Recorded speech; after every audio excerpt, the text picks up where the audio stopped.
নিয়ে এসেছো? এমন ঘোড়া তো কখনো দেখিনি। এটা পক্ষীরাজ ঘোড়া। বনের ওই পারে উঁচু পাহাড়ে থাকে ওরা। ও ঠিকভাবে উঠতে পারে না। উঠতে গিয়ে নিচে পড়ে ব্যথা পেয়েছে। ও সুস্থ হয়ে উঠতে শেখার আগ পর্যন্ত এখানেই থাকবে। এরপর ও যখন উঠতে শিখবে তখন চলে যাবে। ঠিক আছে। মমতা আর সবুজ পক্ষীরাজকেও তাদের সন্তানের মতো ভালোবাসতে শুরু করে। রানী, আমি একটা জিনিস খেয়াল করে দেখেছি। তুমি প্রায়ই এই বেলকনিতে এসে মন খারাপ করে আকাশের দিকে তাকিয়ে থাকো। কেন বলো তো? রাজপ্রাসাদে এত জিনিস থাকতে, এত জায়গা থাকতে তুমি এখানে এসে এভাবে দাঁড়িয়ে থাকো কেন? রাজপ্রাসাদে সবই আছে মহারাজ, কিন্তু জানি আমি সুখে থাকবো তা নেই। আমার এক সন্তান নেই, তাই কোনো কিছু ভালো লাগে না। আর যখন আমার একেবারেই বেশি খারাপ লাগে, তখন আমি বেলকনিতে এসে আকাশের দিকে তাকিয়ে ওপরওয়ালার কাছে নিজের মনের সব কথা বলি।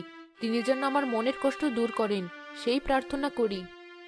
রানী, আমার দেখা সবচেয়ে নিষ্পাপ মানুষ হলে তুমি। আমার বিশ্বাস উপরওয়ালা তোমার নিরাশ করবেন না। তোমার প্রার্থনা তিনি ঠিক শুনবেন। তাই যেন হয় মহারাজ। দেখেছো মমতা, আমাদের পক্ষীরাজ কিন্তু এই কয়দিনে বেশ সুন্দর উঠতে শিখে গেছে। হ্যাঁ, আর কিছুদিন গেলে আরো উপরের দিকে উঠতে পারবে। এখন অতটা পারে না। বাতাসের সাথে পেরে উঠতে ওরা আরো একটু সময় লাগবে। হ্যাঁ, আরেকটু ওরা শিখলে আমি আমার মায়ের কাছে ওই উঁচু পাহাড়ে চলে যেতে পারবো। কিন্তু তোমাদের কথা খুব মনে পড়বে। মাঝে মাঝে তোমাদের কাছে উড়ে আসবো। ঠিক আছে, তাই এসো।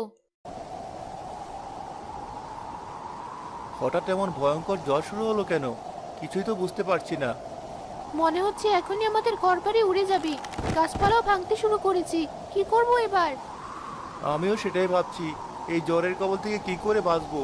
এখানে থাকলেও বাঁচতে পারবো না, আবার পালিয়েও কোথাও যেতে পারবো না। আমাদের ছেলেটার কি হবে?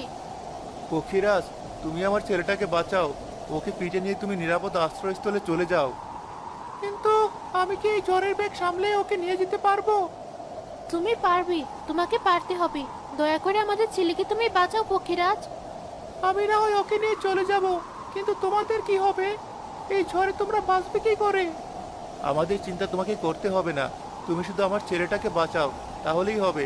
আর কিছুই চাই না। আমাদের কপালে যা আছে তাই হবে।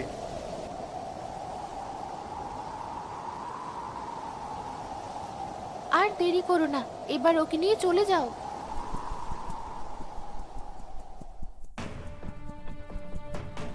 কাঠুরে অনেক ভালো মানুষ ছিল। সেদিন সে আমাকে বাঁচিয়েছে, আমাকে সন্তানের মতো ভালোবেসেছে। তার কথা আমাকে রাখতেই হবে। আমার যত কষ্ট